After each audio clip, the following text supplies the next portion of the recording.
More news now. Two men who were Tennessee's two top politicians for nearly a decade are out of office, but their words are still making news. Now, Bill Haslam plans a Trump vote in 2020 after voting for somebody else in 2016. Bob Corker says no to offers about a tell-all book.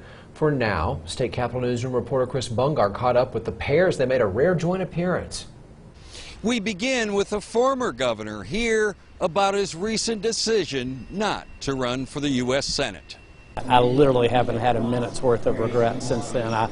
Both former U.S. Senator Bob Corker and former Governor Bill Haslam offered some post-political career thoughts at the entrepreneurial conference called 3686 before a freewheeling session with reporters. I haven't seen 1 second of cable television since I left the United States Senate, not 1 second. Corker chuckled at those who think he should write a book that would include his very public feud with President Trump. The kind of books that people want to read are those where you're telling stories about other people. That's never been my thing. The former chair of the Senate Foreign Relations Committee added that someday, when he's coming to the end of something, he may attempt to write that book. As Governor Bill Haslam publicly said in 2016 he would vote for a Republican other than Donald Trump, that may be changing in 2020. Well, I can't predict who's going to win today, but I can tell you I bet you it's real close.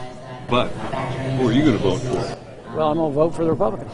We'll let you decide what that look means. Just a few thoughts from two men who used to be on top of Tennessee politics. Reporting from the state capitol, Chris Bungard.